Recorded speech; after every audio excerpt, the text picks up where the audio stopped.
Bonjour et bienvenue. Je suis contente de vous accueillir aujourd'hui pour la classe Le retour à l'école face à l'adversité et à l'inconnu. Alors aujourd'hui dans cette classe, en fait, on va voir comment est-ce que l'adversité et comment est-ce que l'inconnu est un grand perturbateur en fait pour le retour de l'enfant à l'école, entre autres en cette année 2023. Et on va trouver des moyens concrets qui vont aider votre enfant et vous-même à passer au travers et à être bien outillés. Alors, pour commencer, je vous partage mon écran.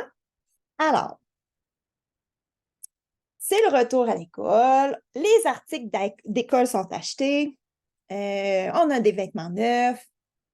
Les enfants sont contents. Ils ont hâte de retrouver leurs amis. Tout est réglé. Il n'y en a pas de problème.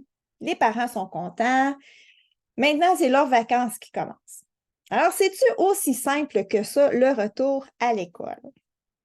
Bien, parlons-en. Hein, le retour à l'école, ça comporte beaucoup plus que ça, puis on le sait en tant que parent. Ça comporte parfois des craintes, des peurs, de l'adversité, puis beaucoup, beaucoup, beaucoup d'inconnus pour les enfants. On va développer le sujet au cours de cette présentation aujourd'hui. D'abord, qui suis-je? Alors, je me présente. Je m'appelle Annabelle Toussaint, pour ceux et celles qui ne me connaissent pas. Je suis maman, moi aussi, de 2 enfants. Donc, j'ai 2 grandes filles, une de 25 ans puis une de 21 ans. Et vous direz peut-être que je suis plus dans le contexte des retours à l'école, puis vous avez raison, mais par contre, j'aurais tout de même aimé avoir cette documentation-là ou en savoir davantage à l'époque. Alors, j'aime beaucoup partager avec les gens et c'est pour ça qu'aujourd'hui, j'ai décidé de vous présenter cette classe. Alors, le contexte de famille dans lequel j'ai grandi, en fait, c'est que je viens d'une famille de 4 enfants. Je suis le numéro 3, donc la troisième de la famille. J'ai eu des parents extraordinaires, mais tout comme nous, hein, avec des défauts puis des grandes qualités. Alors, je vous explique. Mon papa, étant jeune, a eu un diagnostic de bipolarité. Alors, je dis oui, était, parce que quand j'avais 15 ans, mon papa, il s'est enlevé la vie. Et donc, dans sa maladie, mon père apportait beaucoup d'instabilité à notre famille et donc à lui-même. Fait que c'est certain que ça a fait en sorte que dans son instabilité, il a vraiment beaucoup changé de travail souvent. Il passait autant d'un état dépressif à un état très enthousiaste. Et on peut dire que dans ses dernières années de vie, il est tombé invalide et donc, on devait le surveiller. Okay? Il était à surveiller, en fait. À l'école, j'avais pas beaucoup d'amis. Hein? J'étais une petite fille très, très timide, puis je peux dire que je n'étais pas la plus populaire de l'école. J'étais tellement un enfant hyper sensible que j'étais touchée par tout ce qui se passait autour de moi. Et académiquement parlant, je peux vous dire que c'était pour moi un défi de taille parce que l'enseignement que les professeurs me donnaient, peu importe dans quelle classe j'étais, je ne comprenais rien. J'avais probablement un problème de concentration, donc un déficit d'attention. Et toutes ces difficultés-là ont fait que je n'aimais pas vraiment beaucoup l'enseignement ni l'école à l'époque. Alors, pour nos jeunes aujourd'hui, c'est quoi le défi? Alors, je vais vous amener à vous poser la question, personnellement, d'après toi, quel est le ou les défis que ton enfant rencontre à l'école? Je te laisse y penser 2 minutes. C'est vraiment, vraiment important de le savoir. Je t'explique. Dans le titre aujourd'hui, on parle de la classe, le retour à l'école, retour à l'adversité et à l'inconnu. Est-ce que ces mots te parlent ou est-ce que ces mots te sont abstraits? En fait, voici la signification trouvée dans le dictionnaire. Adversité veut dire aussi détresse, épreuve, malheur, intimidation. Alors, l'adversité chez les jeunes crée vraiment un impact. Je vous lis une recherche qui a été écrite en 2022, tirée du manuel des troubles psychotraumatiques. On lit. Contrairement à l'adulte, ce dernier, en parlant des enfants, n'est pas capable ni de relativiser, ni de comparer, ni même de reconnaître d'autres personnes ayant subi les mêmes sévices que lui. Sans référence à sa disposition, l'enfant se retrouve alors dans l'impossibilité de partager ses sentiments de révolte. À vrai dire, il se trouve prisonnier d'une triple impossibilité. D'abord, il lui est impossible d'échapper, à sa famille et aussi à son environnement maltraitant. Ensuite, il se retrouve dans l'impossibilité d'identifier le caractère anormal de ce qu'il vit et donc de pointer du doigt, voire d'accuser ceux qui lui font mal. Donc, on comprend très bien que le cerveau d'un enfant n'est pas à l'évolution de celui d'un adulte. Donc, nous, en tant qu'adultes, on pense des fois, et à tort, que l'enfant comprend le challenge qui se présente à lui. Mais au contraire, son cerveau n'est pas rendu là. Et pour vous donner une petite anecdote, je vais vous parler de ma fille, mon bébé Naomi, qui a 21 ans. Je vais vous parler d'elle lorsqu'elle avait environ 3 ans. Et je vous mets dans le contexte. On avait acheté un petit bébé chien et un petit bébé chien, au cours des jours qui ont suivi notre adoption, il s'est mis à être malade. Donc, le centre où on l'avait acheté nous ont demandé de les ramener. Et à ce moment-là, qui allait le traiter, nous le ramener lorsqu'elle a guéri. Ce qu'on a fait. Donc, on attend des nouvelles du vétérinaire pour savoir est-ce que le chien rentre à la maison aujourd'hui. Et on emmène les enfants manger au restaurant. Puis là, durant le temps qu'on est au souper, on attend toujours le téléphone du vétérinaire pour aller chercher le petit chien. Et là, le vétérinaire nous annonce que le petit chien est malheureusement décédé. Alors, on annonce aux enfants, on n'ira pas chercher le petit chien, puis le petit chien ne reviendra pas à la maison parce qu'il est mort. Et là, réaction de mon enfant de 3 ans, elle se met à pleurer et elle dit, mon petit chien est mort, mon papy est mort, puis moi, j'ai le rhume, puis je vais mourir. Alors là, elle voyait tout son univers s'écrouler parce qu'elle se disait, si mon petit chien est mort, mon grand-père est mort, puis moi, je suis malade, mais moi aussi, c'est ce qui va m'arriver. Comprenez-vous que son cerveau n'a pas compris les différents traits des différentes situations. Donc, c'est comme si elle était confrontée à avoir le même résultat que ce qui se passait autour d'elle.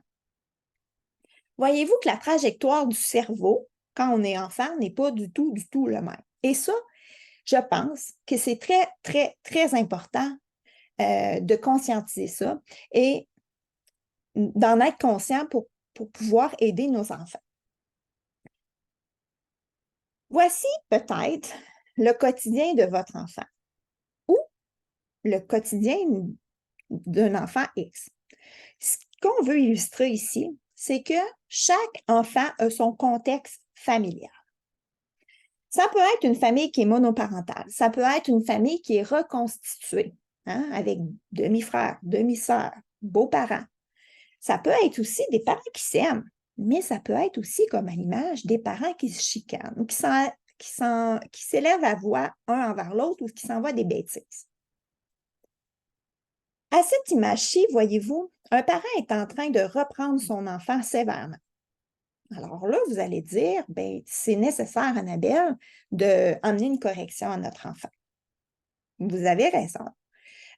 La classe aujourd'hui n'est pas de discuter la façon de sévir l'enfant, peu importe, ça vous appartient. Par contre,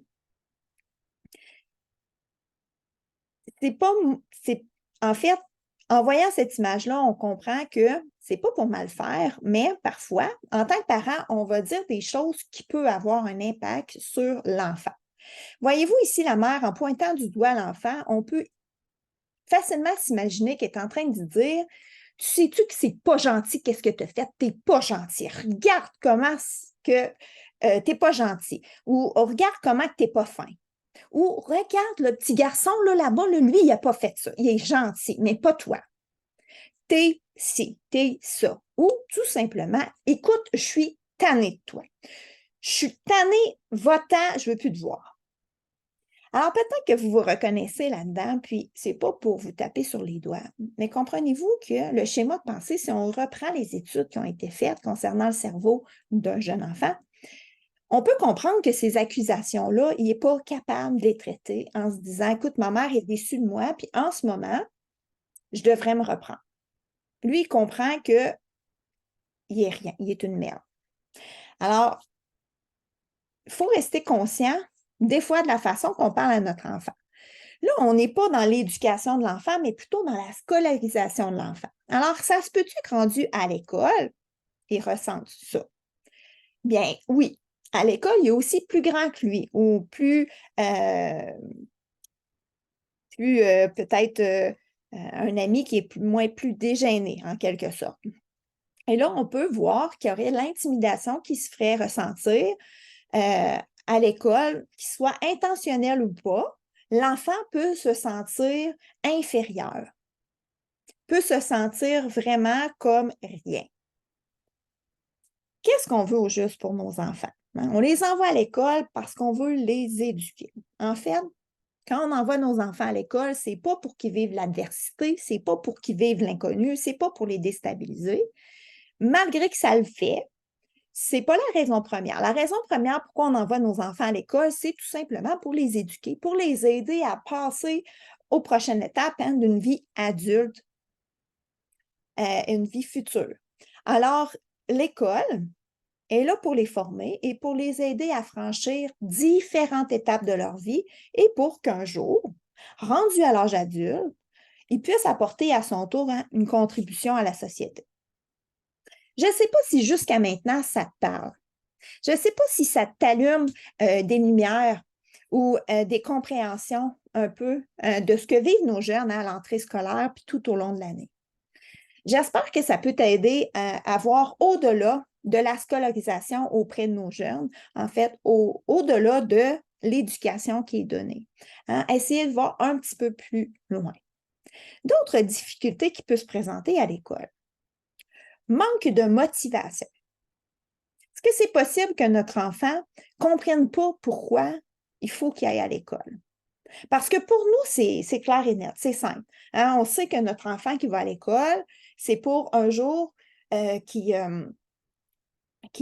performe, puis qui se fasse une place dans la société, puis qu'il ait un travail, tout ça. Mais lui, s'il ne comprend pas le principe, ça se peut-tu qu'il manque de motivation? Il a peut-être la tête ailleurs ou tout simplement, il n'y a pas d'objectif premier pour y arriver. Donc, ça se peut-tu qu'il ait tout simplement juste pas le goût de s'investir? Ça peut être aussi une fatigue ou un manque d'énergie. Je travaille en pharmacie et en tant que technicienne au laboratoire, je vois énormément de parents venir consulter le pharmacien pour des raisons d'insomnie envers leur enfant. Ils ne savent plus quoi faire parce que les enfants ne dorment pas beaucoup, dorment peu, et le lendemain à l'école, ils ont envie de dormir sur leur bureau, puis les professeurs, sonnent comme une alarme. Alors ça, c'est comme une grosse problématique. En 2023, l'insomnie fait place même chez nos jeunes. Que dire de l'insécurité? Un jeune enfant va partir de la maison pour se rendre à l'école, puis encore connaître l'adversité, encore de l'inconnu. Et pour lui, ça peut créer vraiment un grosse insécurité, même à vivre de l'anxiété, de la dépression et même de l'angoisse. Alors, c'est réel, les jeunes peuvent avoir à vivre ça à l'école. Les microbes. C'est une petite société toute tissée, l'école, puis on sait que les jeunes transportent très facilement des microbes entre eux. Alors, durant cette année scolaire, vous allez probablement entrer votre enfant peut-être en top santé et tout au long de l'année, ramener de la gastro à la maison, ramener des boutons, de la varicelle, de la fièvre, des grippes, de la COVID, peu importe. C'est un petit nid ambulant de microbes avec beaucoup de nuits blanches pour les parents, puis beaucoup de consultations aux médecins. Alors, c'est aussi un défi qui est à relever pour l'année qui s'en vient. On connaît tous des enfants, ou peut-être qu'on en a dans la famille, dans nos propres enfants, qui vivent de l'hyperactivité. On aimerait tellement que des fois, ils puissent se calmer, mais malheureusement, ce n'est pas le cas et peut-être même on fait appel justement à des médecins pour pouvoir avoir la médication, pour pouvoir contrôler cette hyperactivité-là. On a aussi parlé tantôt, en étant moi et en étant jeune, en ayant été jeune, j'ai été timide. Hein? Peut-être que c'est votre cas aussi, puis peut-être que c'est le cas de votre enfant, hein? De franchir à chaque jour un pas pour se rendre à l'école avec une multitude d'enfants qui semblent être comme beaucoup plus agités qu'eux, puis eux ne prennent pas leur place. Alors, ça aussi, ça peut être un indice ou un défi de ce qu'ils vivent. Et pour terminer, le manque de concentration. Alors, la concentration avec des élèves qui toussent, qui dérangent à côté, puis là, qu'on ne comprend pas trop la matière, moi, c'était un gros problème dans mon cas, de me concentrer puis de laisser les informations qui se passent tout autour dans la classe pour bien me concentrer sur mon travail. Mais en fait, on a parlé beaucoup des défis, mais ce qu'on veut en tant que parent, n'est-ce pas, c'est que nos enfants soient comme ça, souriants, épanouis, en santé. Hein? On veut le meilleur pour eux autres, on veut qu'ils s'épanouissent, qu'ils soient concentrés lors de leur classe, calmes, on veut les protéger, on veut qu'ils soient courageux, puis on veut surtout qu'ils gagnent en autonomie, hein, puis qu'ils deviennent de plus en plus autonomes. Alors là, vous allez dire, hey, on a parlé beaucoup de problèmes, c'est un petit peu décourageant, mais ça vient de s'arrêter là aujourd'hui. On parle de solutions. Alors, je crois fermement que là où il existe des problèmes, il existe aussi des solutions. Alors aujourd'hui, parlons de solutions à tous les défis qu'on a élaborés un peu plus tôt. Alors ici, à l'écran, vous avez deux choix. Alors, c'est les choix qui s'offrent à nous pour relever les défis ou pour trouver des solutions aujourd'hui. Alors, on a l'approche moderne et on a aussi l'approche dite holistique. Alors, le côté de l'approche moderne, en fait, on explique que l'homme produit, traite des symptômes et ainsi les besoins persistent. Et on peut comparer ça un peu à un garagiste qui veut faire une petite job-in rapide pour remporter l'argent, mais sans pour autant régler votre problème. OK? Alors, il y a un bruit sur votre voiture et là, vous allez voir votre mécanicien, puis il dit, il n'y a pas de problème, on va enlever tel morceau. C'est à cause de ce morceau-là que ça fait du bruit. Fait que repars, puis tu devrais être correct. Mais d'où vient le problème réellement? Pourquoi? Est-ce que c'est sous-jacent? Est-ce que ça va revenir? On a-tu réglé le problème? C'est ça qu'on veut, dans le fond.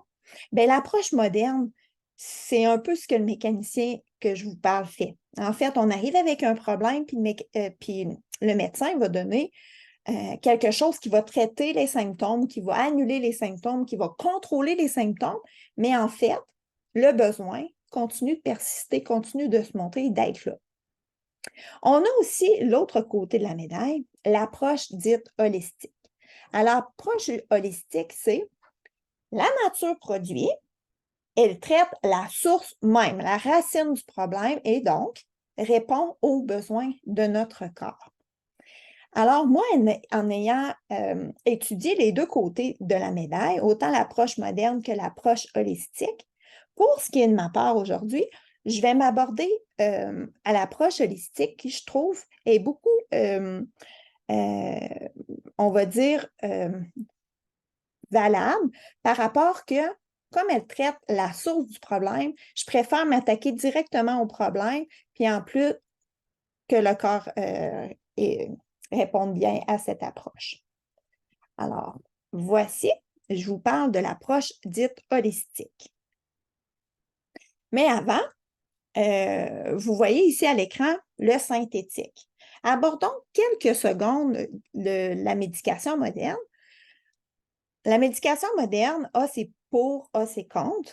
Ce qu'on comprend de la médication moderne, c'est qu'il y a beaucoup de copies qui est faite auprès de la nature, en fait, pour aller chercher les molécules. OK? Et ces molécules dans la nature sont synthétisées, donc sont transformées en quelque chose de faux, mais qui va aller avoir une réponse directement aux symptômes, directement attaquer le symptôme, donc pour contrôler ou mettre des menottes à nos cellules pour amener notre corps à obéir à l'action. Alors, c'est en ce sens que les médicaments synthétiques fonctionnent. Ils fonctionnent comme une armée qui viennent puis qui prennent en charge pour contrôler l'effet ou le symptôme pour amener un résultat sans pour autant aller voir de où vient le problème ou traiter de où vient le problème. Alors, le médicament synthétique étant celui-ci, voici pourquoi moi j'opte pour le côté holistique, le côté huile essentielle. Alors, les huiles essentielles sur le marché, on peut dire qu'il y a plus que 2/3 des huiles essentielles sur le marché qui sont pas beaucoup mieux que le synthétique qu'on a vu tantôt, hein? Des huiles essentielles qui sont adultérées et même toxiques. Adultéré veut dire que ce n'est pas 100% de l'huile essentielle, c'est de l'huile essentielle, la senteur, la fragrance, additionnée avec d'autres huiles, entre autres comme des huiles qui contiennent du pétrole. Alors, c'est pour ça qu'on dit que c'est toxique, parce que quand c'est soit par inhalation, par la respiration, ou appliqué sur le corps, ça rentre dans notre système, ça a des effets aussi néfastes que le synthétique. Alors, 2/3 des huiles vendues sur le marché sont adultérées.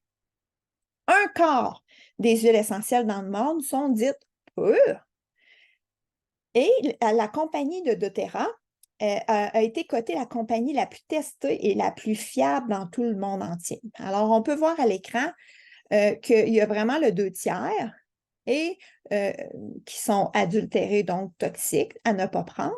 Par contre, sur ce cercle, cette globalité des huiles essentielles dans le monde, seulement qu'1/4 se dit pur. Par contre, seulement les huiles de doTERRA ont été testées et rendues les plus fiables au monde.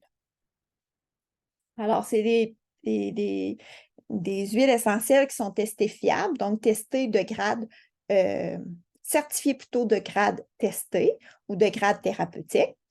Alors, c'est vraiment des plantes qui ont été cherchées dans leur habitat naturel et qui sont amenées à une pureté avec 100 agents pour les adultérer, donc pas d'agents de remplissage. Les huiles essentielles sont vraiment de grade pur, testées, et beaucoup de tests ont été faits à ce niveau-là pour garantir l'authenticité de la pureté puis la puissance. Alors, comment fonctionnent les huiles essentielles? Alors, ici, à l'écran, vous voyez un champ de lavande. Alors, les huiles essentielles proviennent de différentes parties de la plante, du plant ou d'un arbre. Dans le cas de la lavande, ça va provenir de la fleur directement, de d'autres parties de la plante également, comme certaines des branches. Mais on retire l'huile essentielle en faisant distiller à plusieurs stades la plante pour que dans la vapeur d'eau retiennent les huiles et quand il passe dans un refroidisseur, bien, ça garde l'huile essentielle dans un contenant et à ce moment-là, il est distillé pour amener l'huile à avoir la pureté qui est nécessaire. Alors, c'est pour ça que ça sent si bon hein, dans un champ de lavande, c'est que c'est des pipilles d'huile essentielle hein, qui en ressortent. Pareillement, quand vous épluchez un orange puis que ça éclabousse partout, bien, c'est aussi l'huile essentielle qui se trouve dans les petits canaux de la pleure de l'orange qui ressortent et qu'on sent à ce moment-là. Alors ici, vous voyez des enfants qui cueillent des pissenlits. On peut dire que l'essence de l'huile essentielle possède des propriétés biochimiques. Tantôt, je vous ai parlé de la synthétique du médicament. Alors, ils ont été chercher la copie de la molécule dans la nature, puis ils l'ont copiée pour l'amener de façon synthétique pour qu'elle se multiplie ou puisse en produire plusieurs à grande quantité sans pour autant faire pousser des arbres, des fleurs puis des plantes. Mais quand on prend l'huile essentielle directement, c'est cette molécule qu'on retrouve. Alors, c'est pour ça qu'on dit qu'elle a des propriétés biochimiques. OK? Il y a une chimie là-dedans qui se fait. Puis pourquoi bio? c'est que notre corps reconnaît cette molécule ou cette chimie dans notre système et est capable de travailler en équipe. Et donc, l'huile essentielle ne va pas venir menotter, mais plutôt travailler en équipe avec tes cellules.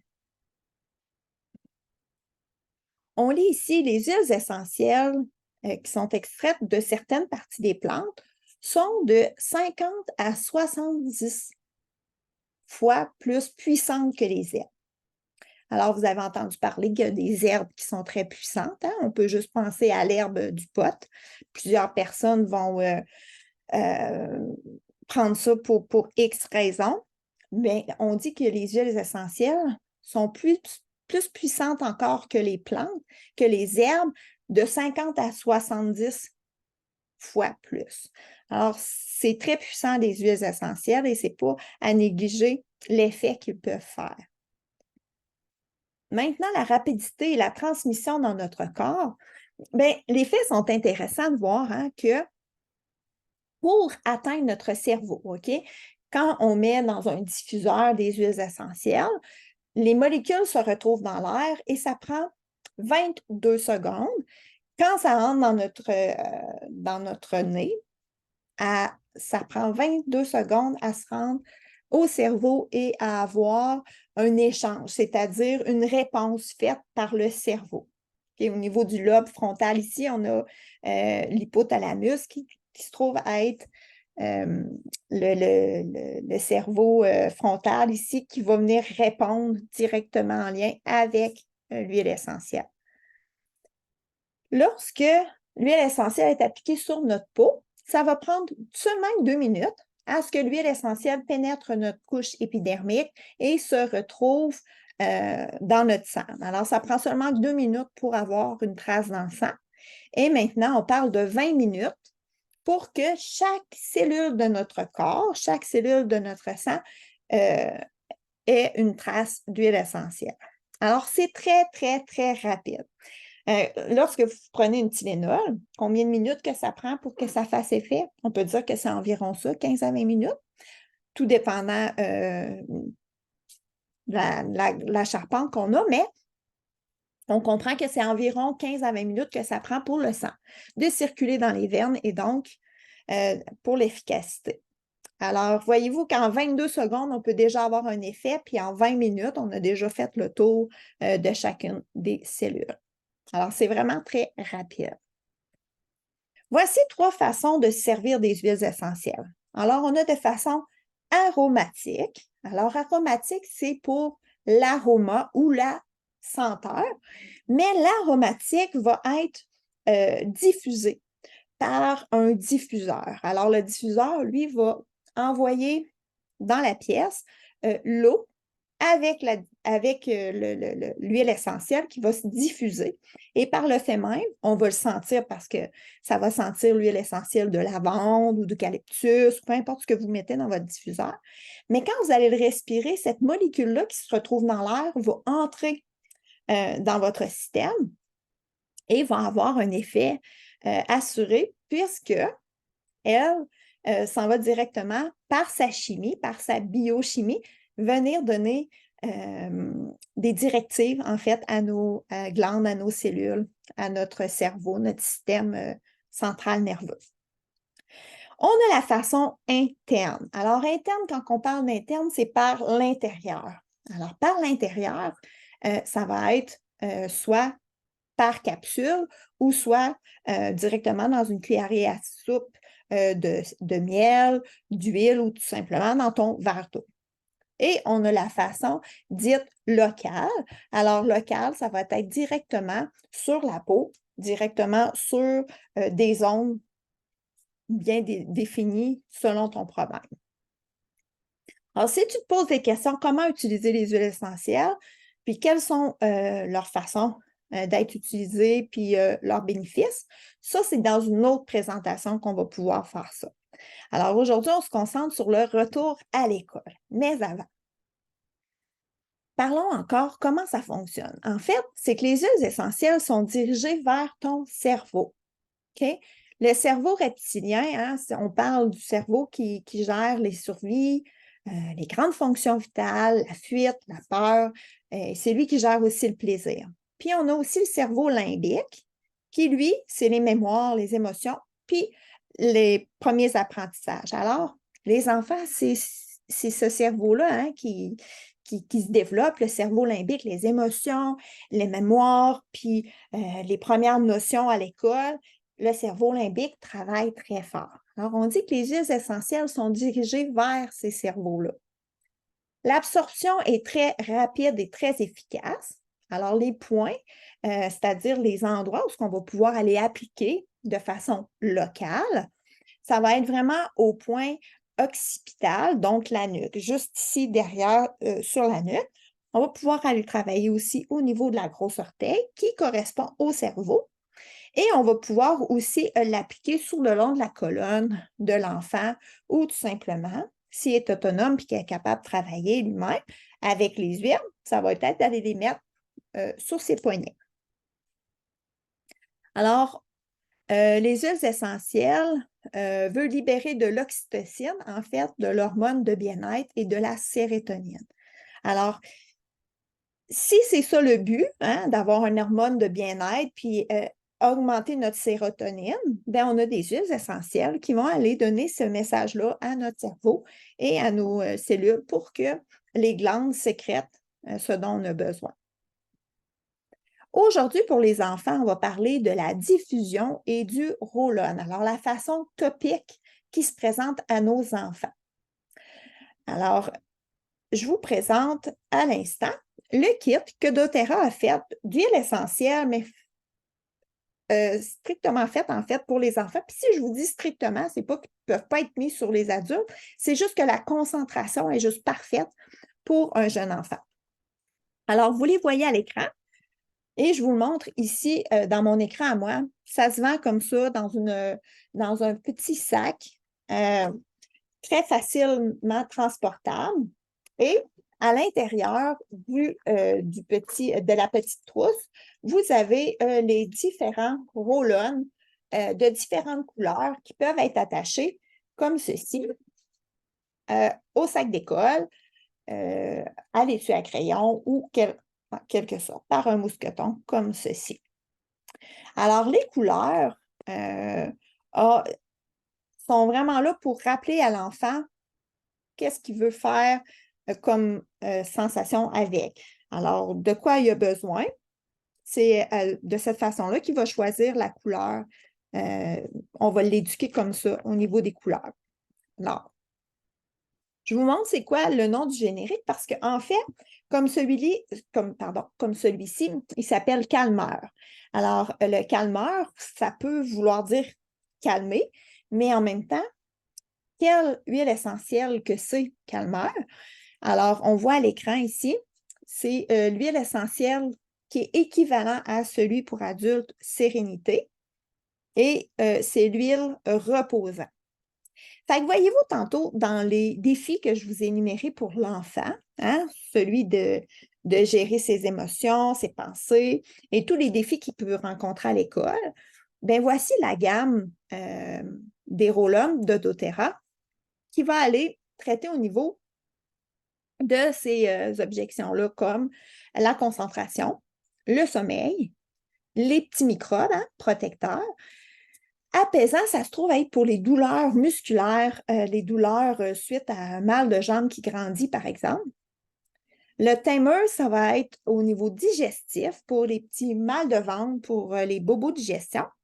On va avoir brave pour le courage, pour aider l'enfant à se sentir plus courageux. Et le steady qui va aider pour l'étude, mais aussi pour s'ancrer, pour aider à se prendre en charge puis à être équilibré en fait dans ses émotions. Alors, voyez-vous, ça vient en paquet de 7 roll-on et l'enfant vient facilement à connaître et à comprendre quelle couleur il a besoin. C'est-à-dire que si vous prenez l'habitude qu'à chaque soir, vous lui mettez le calmeur en dessous des pieds, bien, il va vite comprendre qu'il va être capable de s'en mettre par lui-même, puis que ça va l'aider à se calmer, puis à favoriser le sommeil. Alors, comme ça, vous allez devenir à aider votre enfant à gérer, et à devenir autonome par lui-même. Et c'est vraiment des petits contenants qui sont faciles de, excusez-moi pour le bruit, faciles de transport. Alors, je vous montre juste ici. Alors, c'est vraiment juste comme un petit bouchon qui se dévisse. Et on a une petite bille comme ça. Alors, on peut appliquer le roll-on à différents endroits au niveau des tempes, au niveau de la nuque, sous les pieds, comme j'ai dit. On peut commencer avec l'enfant en lui disant, ben, ce soir, à chaque fois que tu te couches, tu peux respirer puis le mettre en dessous de tes pieds. Comme ça, tu vas rêver à des Barbies ou tu vas rêver à des beaux rêves, puis ça va te calmer, puis ça va t'aider. Vous allez voir, l'enfant va vous le demander. Alors, ça fonctionne vraiment très bien. Je vous présente ici un tableau explicatif pour aller travailler avec des huiles qui sont dites émotionnelles, alors qui vont aider à aller travailler au niveau des émotions. Alors, peut-être qu'on va avoir une émotion qui est plus de bonne humeur, ou peut-être qu'on va aller plus vers une huile qui est plus rassurant. Dans tous les cas, il existe vraiment une huile essentielle pour chaque problématique énumérée juste avant.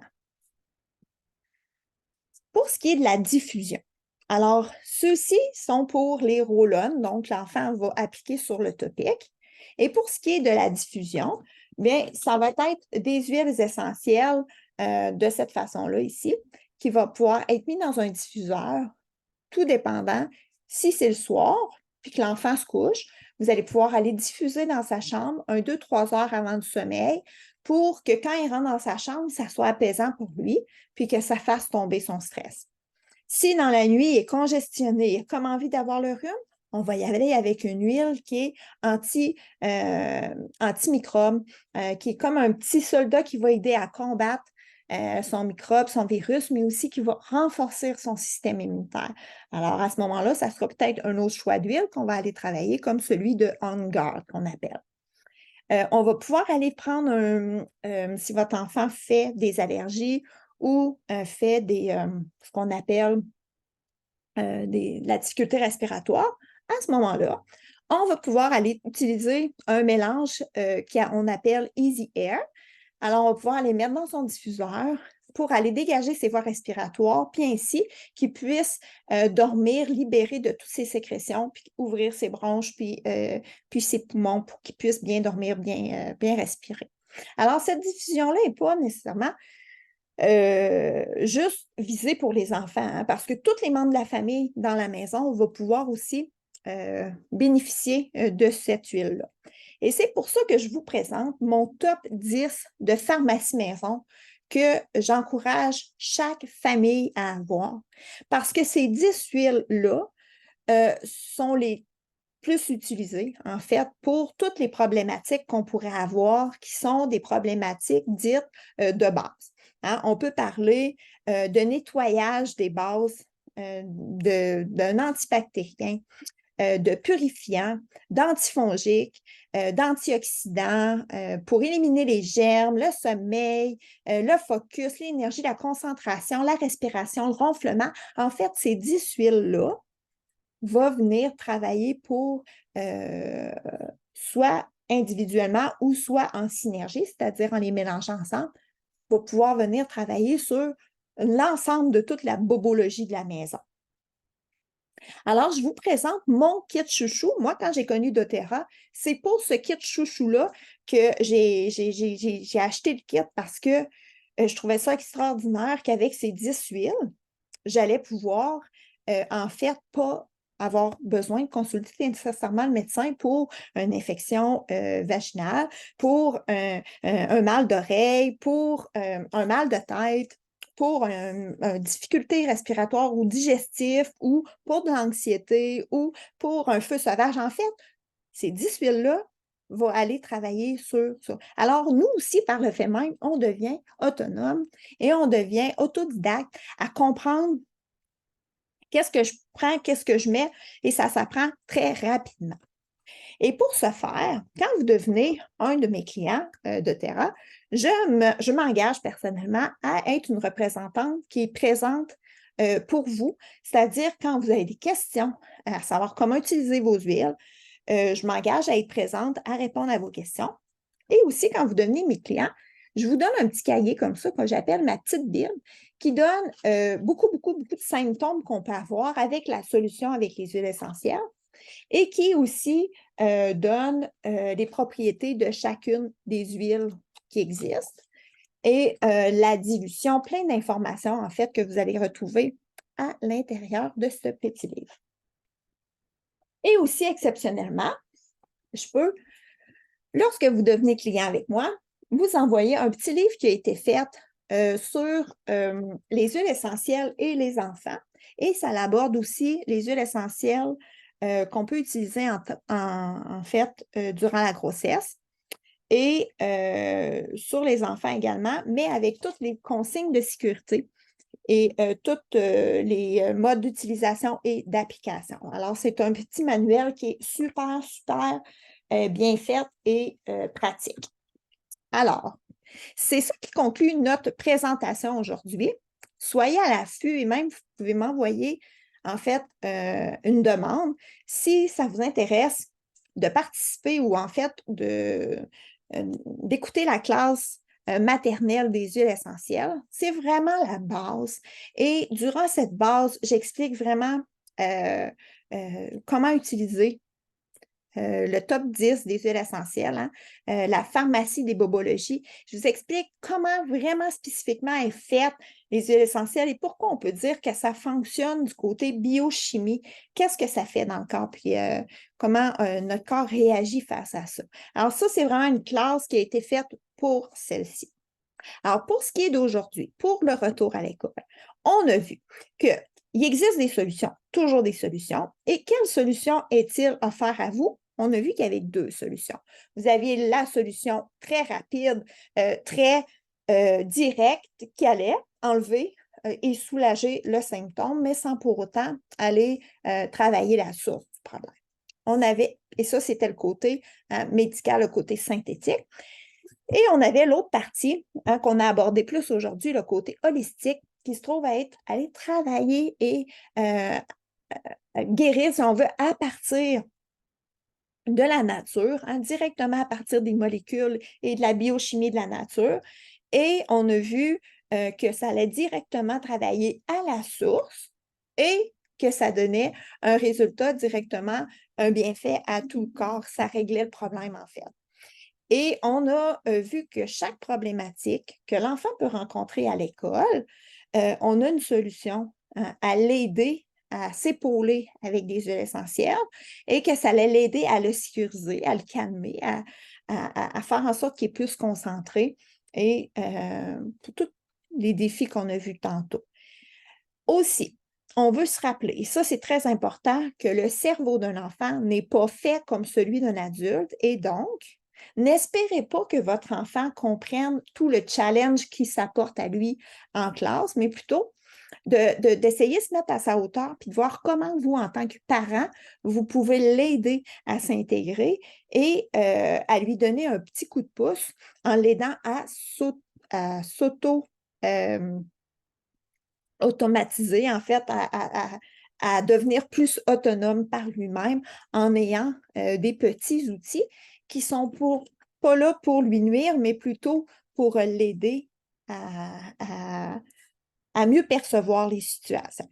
Alors, sur ce, j'espère sincèrement que cette présentation vous a aidé à avoir les solutions naturelles possibles et à vous positionner à savoir quand est-ce que vous voulez entreprendre d'aider votre enfant à trouver par le fait même lui-même des solutions à ces petites problématiques de la vie et allez voir à quel point ils vont en ressortir gagnants et peut-être par le fait même, vous serez gagnant.